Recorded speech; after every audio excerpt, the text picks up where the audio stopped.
Amados hermanos, paz de Dios.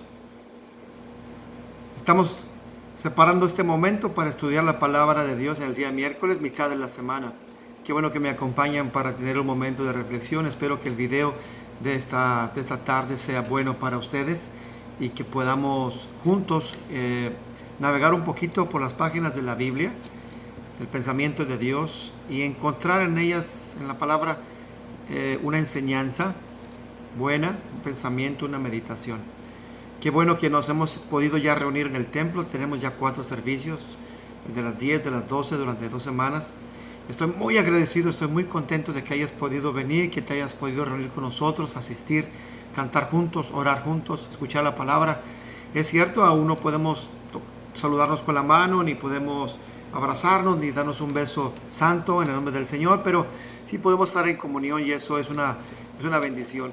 A todos los hermanos que han podido venir, pues me ha dado mucho gusto mirarlos juntos. A los hermanos siempre fieles. A los que no han podido venir por alguna razón, los extrañamos bastante. Quisiera verlos pronto en el templo. Dios les bendiga. Antes de empezar la meditación de ahora, de esta noche, una meditación pequeña, quisiera que me acompañaran a orar a Dios y pedir su dirección, como siempre lo hemos hecho. El Señor es fiel, y siempre que le hemos pedido su ayuda, Él responde, y su Espíritu Santo nos conduce por las páginas de su voluntad. Padre, gracias en esta hora. Mis hermanos y yo te damos gracias y pedimos de ti tu ayuda, tu bendición a través de tu Espíritu Santo, para que a través de esta meditación y este ejemplo precioso de tu Hijo amoroso, tu Hijo santo, tu Hijo glorioso Cristo Jesús, que a través de su ejemplo podamos nosotros aprender, meditar y imitar al Maestro, imitar sus pasos, seguir su camino.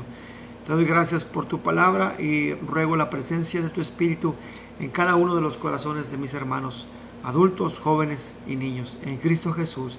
Amén, amén. Bien, hermano, quisiera hacerle una pregunta a toda la iglesia. ¿Saben ustedes, hermanos, cuál fue el último milagro que el Señor hizo durante su ministerio? El último milagro de sanidad que Jesucristo hizo aquí en la tierra. Pónganse a pensar un poquito. ¿Cuál fue el último milagro de sanación que el Señor Jesucristo hizo aquí en la tierra? Fue un milagro por su sola voluntad. Inclusive la persona que recibió el milagro no pidió el milagro. Inclusive la persona que lo realizó, que recibió el milagro, además de no pedirlo, no tenía fe. No tenía fe. Y el Señor Jesucristo lo hizo simplemente porque Él es Dios, Él es poderoso, Él es soberano. No necesita nuestro permiso ni nuestra voluntad para hacer un milagro, porque Él es Dios. Inclusive no necesita nuestra fe.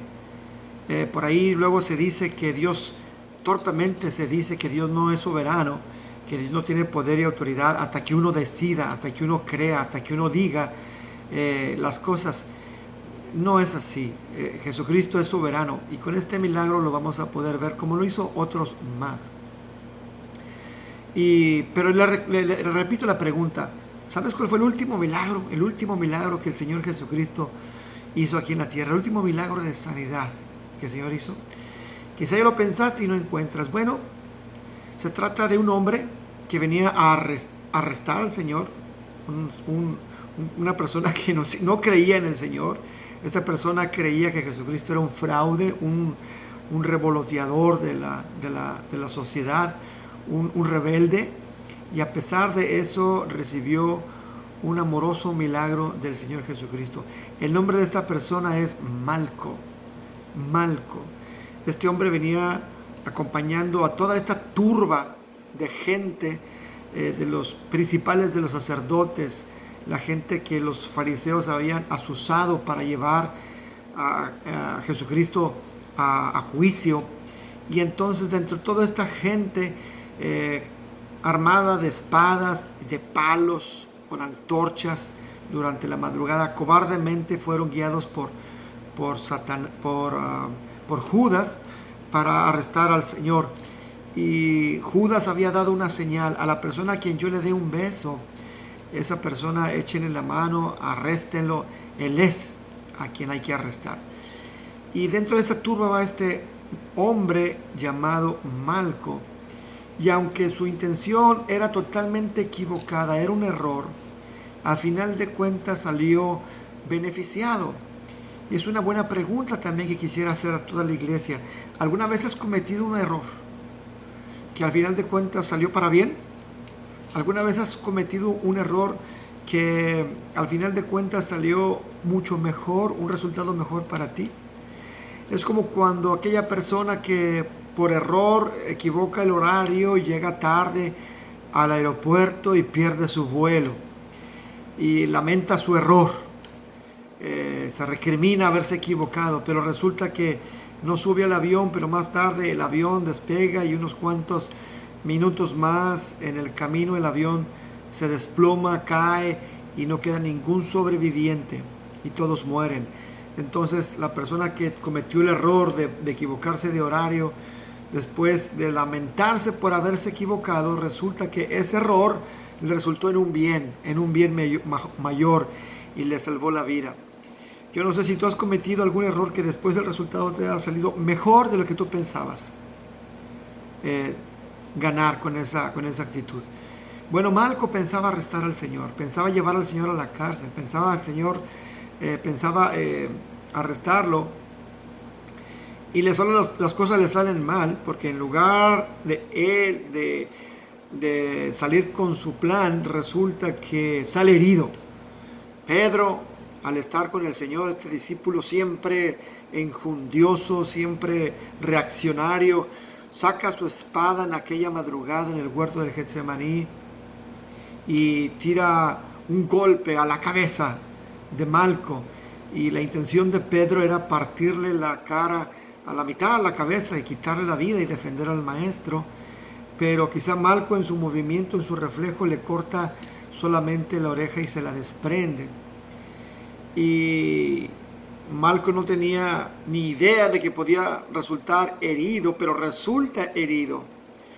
Pero qué increíble para él y qué bendición para él, aún sin pedirlo. Resulta que el que está a su lado es el Dios de la sanidad, el Dios amoroso, el Dios que perdona, el Dios que sana, el Dios que restituye.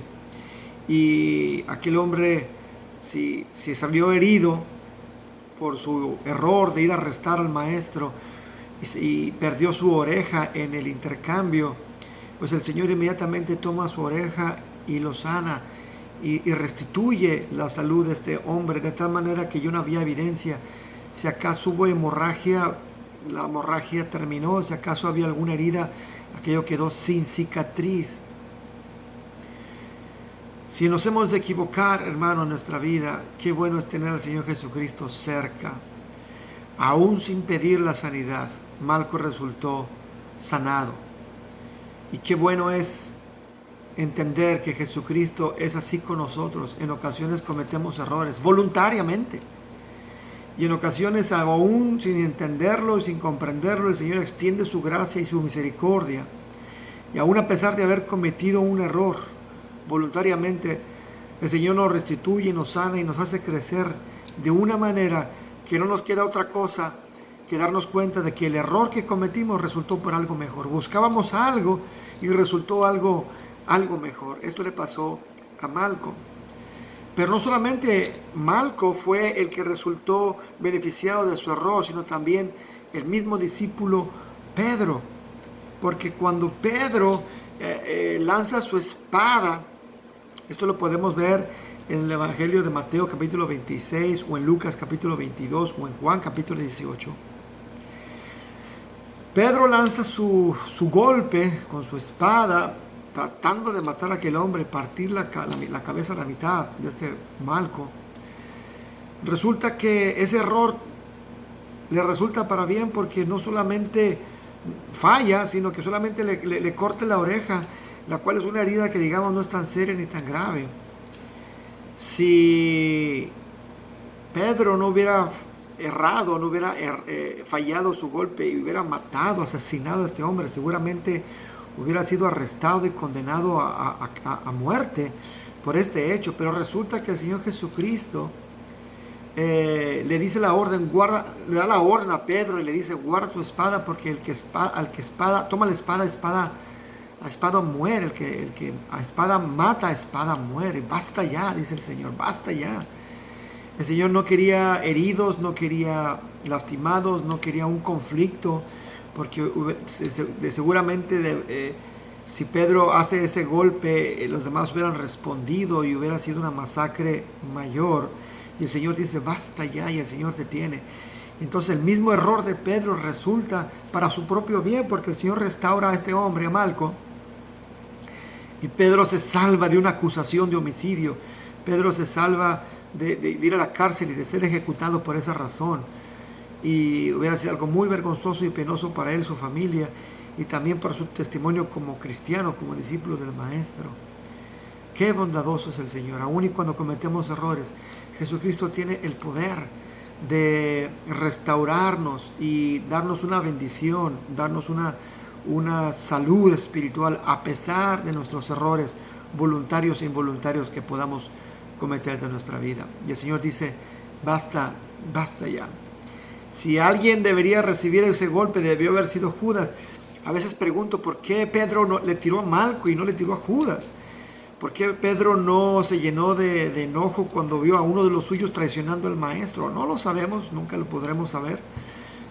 Pero tampoco podemos definir y decidir que Judas debió recibir ese golpe. En realidad, Judas llevaba la propia culpa de su traición. El único hijo de perdición, era el único que iba a recibir perdición por su error. Y así lo dice el Señor Jesucristo, que no perdió a nadie, sino solamente al hijo de perdición, porque así convenía, así estaba destinado que sucediera. Pero entonces, Malco y Pedro, a pesar de sus errores, reciben una bendición de parte del Señor. Y aquellos hombres, dice la Escritura ahí en Lucas, que le echaron mano. Le echaron mano al Señor para arrestarlo. Y parece increíble, hermano, ¿quién pudiera humanamente ser capaz de con sus manos tapar el agujero de un volcán para evitar su erupción? ¿Qué humano tiene ese poder? ¿Qué humano tiene el poder de calmar con sus manos una tormenta desatada en el mar o en cualquier lugar? ¿Quién es capaz de con sus manos detener el temblor de la tierra en un temblor? No es posible. El Señor Jesucristo en 2 ocasiones dio muestra de su poder y de su soberanía, de que no nos necesita para nada. No necesita nuestro amor, no necesita nuestra fe, no necesita nada. Él hace las cosas porque Él es soberano y es Dios. Y en 2 ocasiones el Señor demostró que tiene poder sobre el viento, sobre el mar, sobre las aguas, sobre la tormenta, sobre toda la creación. Y Él pudo detener con su sola voz aquella tormenta para dejar asombrados a los discípulos y que ellos dijeran, ¿quién es este que tiene poder para detener el mar, la tormenta, los vientos, los relámpagos? Pero increíblemente en el Evangelio de Lucas dice que esta gente le echaron mano. ¿Cómo es posible que alguien pueda quitarle la libertad a aquel que da la libertad? ¿Cómo es posible que alguien pueda humanamente puede sujetar con sus manos a quien ni siquiera los cielos pueden contener? Esto nos habla, hermano, y debería estar bien guardado en tu corazón, la inmensidad del poder de Dios para hacer las cosas a su voluntad y a su libertad como Él quiera, pero al mismo tiempo la hermosa sujeción de Jesucristo al Padre para hacer lo que convenía, para salvarte a ti y a mí, para darnos a nosotros la libertad del perdón y la oportunidad de entrar al reino de los cielos. El Señor se dejó sujetar, no porque no pudiera. Inclusive el Señor Jesucristo le dijo a Pedro, guarda tu espada, guarda tu espada. ¿Qué no sabes que yo pudiera pedirle a mi Padre, me enviaría Dios legiones de ángeles para defenderme? Un solo ángel es capaz, hermano, un solo ángel es capaz de detener y quitarle la vida a cientos de hombres con su sola mano, extendiendo su mano o su espada en señal de autoridad, y no quedaría nadie vivo. Y el Señor Jesucristo le dice a Pedro, les dice a los suyos, que no saben que yo puedo pedirle a mi Padre que me envíe 2 legiones de ángeles y en un instante quedaría todo esto resuelto. Pero el Señor decía, yo no voy a pedir nada que no vaya en favor a la voluntad de mi Padre. Y el Señor Jesucristo mismo se sujeta a la soberanía del Señor y se deja arrestar. ¿Qué puedes aprender de esto, mi querido hermano? ¿Qué puedes aprender de que el Señor tiene tanta compasión por ti y por mí? Que a pesar de tus errores, el Señor los transforma para bien. A pesar de nuestras imperfecciones, a pesar de nuestras malas decisiones y a pesar de nuestras malas acciones, Cristo Jesús tiene el poder de transformar todo eso para un bien tuyo, un bien mío. Todos nuestros delitos y pecados lo único que hicieron fue llevarnos derrotados a la cruz de Jesucristo para pedirle perdón y recibir el perdón de los pecados. Ese es el amor genuino y el amor grande de Cristo Jesús por ti y por mí. No valemos la pena, hermano. Ni tú ni yo no valemos la pena. No valemos nada. No merecemos ningún favor de parte del Señor. No merecemos ni un favor. Tantos errores que cometimos merecemos el castigo. Bien dice el Salmo, bendito el Señor que no nos ha tratado de acuerdo a nuestra actitud, nuestras acciones, nuestra maldad y perversión. A pesar de todas nuestras perversiones, Cristo ha sido suficientemente bondadoso como para darte a ti la vida, para darte a ti el perdón y para permitirte que tengas vida eterna para Él, con Él y para siempre. Lo mismo contigo, lo mismo con nosotros. Eso debería enseñarnos, hermano, de que cuando alguien te cometa una falta, alguien te ofenda, hagas caso de las palabras del apóstol Pablo en Romanos 12, que dice, no paguen mal por bien. No paguen mal por mal, no paguen mal por mal. Antes bien, haced lo bueno delante de todos los hombres, dice el apóstol Pablo en Romanos 12. Haced lo bueno delante de todos los hombres. Si es posible, en cuanto depende de ustedes, tengan paz con todos. A pesar de que te lastimen, a pesar de que te traten mal, ten paz con él. Te podrás alejar de esa persona, pero no guardes rencor, no te vengues. Porque la venganza es del Señor. Mía es la venganza, yo pagaré, dice el Señor. Podemos alejarnos de una persona que nos ofende y podemos dejar nuestro caso en las manos del Señor para que sea Él el que se encargue. Al contrario, el Señor Jesucristo nos dice, si ves a alguien, tu enemigo tiene hambre, dale de comer. Si tiene sed, dale de beber. Pues así es, haciendo esto, avergüenzas la cabeza de esta persona. Malco cometió un error. Venía a arrestar al Señor y recibió del Señor una bendición increíble. Pedro fue rebelde al Señor y recibió una bendición. Dice la palabra que en los otros evangelios no dice que es Pedro, dice que uno de los que estaban con el Señor, uno de ellos. Qué vergonzoso es andar con el Señor y no comprender su palabra. Qué vergonzoso es pasar tiempo con Dios, conocer su palabra y no entender todavía su voluntad.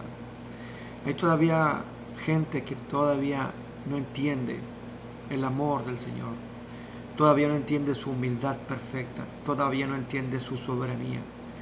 Dios no nos necesita de ninguna manera, pero por su propio amor, por el puro afecto de su voluntad, Jesús ha querido extender su mano generosa y bondadosa para que tú y yo recibamos vida a pesar de nuestros errores.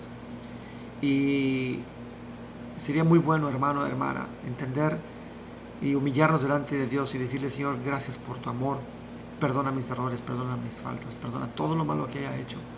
Me doy cuenta que eres un Dios soberano, hermoso, limpio, puro, que ama, que perdona, que restituye, que aún sin merecerlo, aún y cuando te ofendemos, tú perdonas.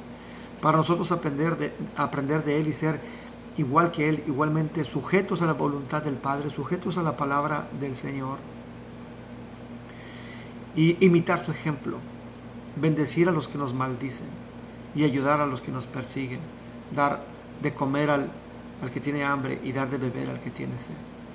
Espero que esta palabra, hermano, llene tu corazón y te haga meditar y que puedas encontrar en los pasajes de esta lectura y que puedas encontrar en ellos una meditación de la palabra del Señor.